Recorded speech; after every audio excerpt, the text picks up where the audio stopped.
I am Rose Heater. I'm in the band Cavern, and women do rock. I am the fire, I am burning brighter, I'm roaring like the sun, and I am the It's hard for me to talk about this because, I do struggle with feeling like an imposter sometimes. dreaming of your face to keep the feeling alive. Often when I walk into a venue with my bandmates, I always get the look from the doorman, and I'm gonna say doorman because it's usually a man who will say this thing to me. Um, he's always just kind of like, who are you? You're just walking through here. Are you with the band?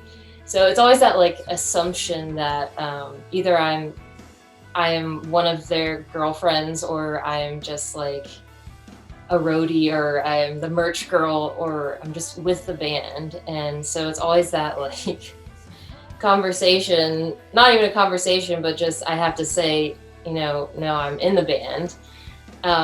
So I think that situation that has happened to me a lot of times is kind of just like a little illustration for the bigger picture of all of that, for something that I have struggled with, and that is just the whole like imposter syndrome thing, which I would say probably every artist, musician has it or has experienced it at some point. It's taken a while for me to feel like I belong in that world, especially with the genre of music that we play, with the heavier rock.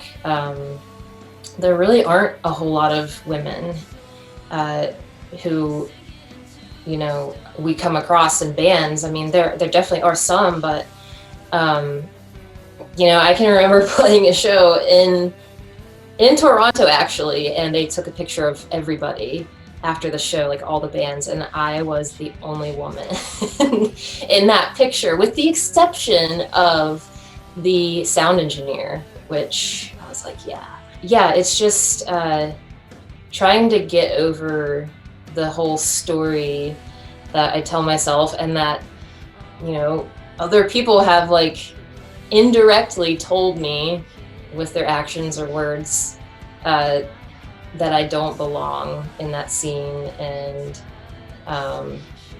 so yeah, I've had a lot of support from my band members. They've been like, they're just super awesome guys, and they, if I'm ever feeling like nervous or something, they'll always like, pump me up and stuff.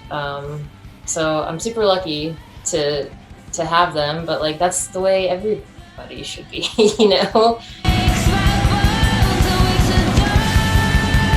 I had a band before this that my brother actually kind of encouraged me to start. My brother was always just kind of like, well, who says you can't do this? And that was really, that helped me a lot to just be like, yeah, that's true. Like, why shouldn't I do this? And then like stepping back a little bit further away from me, I'll just say her name. Her name's Jessica Lee Mayfield, and she's a folk artist. And I can remember discovering her close to 10 years ago, I would say.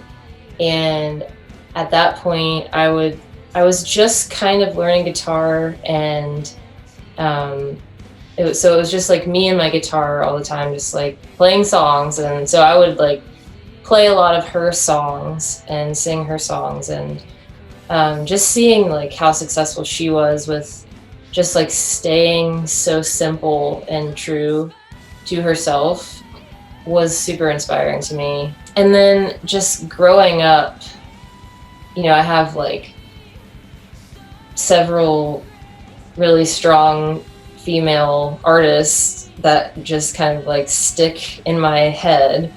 I would say for sure like Stevie Nicks. I think Rumors was the first CD I ever owned when I was like 6 years old. And then as I got a little bit older, I like stole my sister's Fiona Apple albums and Bjork albums, and really, I can remember just like driving around and listening to those albums and just being blown away. And then, yeah, more recently, I'm sure you know the band Brutus. Stephanie, the drummer and singer in that band, is she's just mind blowing. She was like a good, like a really, I don't know, just watching her and listening to her just felt really refreshing to me. Just because she's so in control of everything she does, and she's so in control of her voice and so in control of her voice while she's playing the drums like that, and it's just really inspiring. My first like real studio experience was recording with Kurt at God City. And that just that whole experience was just really incredible. It was super stressful at times for me. Just I'm a pretty like high anxiety person naturally, so that is not I'm not really big on recording. It just, I mean, I was so happy to do it.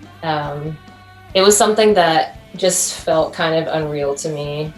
I knew who Kurt was, and I had listened to Converge, and I had a bunch of friends who love Converge and really look up to Kurt, and it was just really crazy that got to be my first like professional studio experience.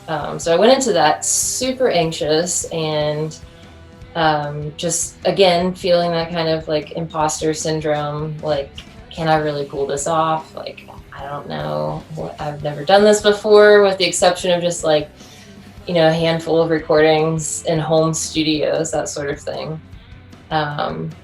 But yeah, it was great. Kurt made it super easy.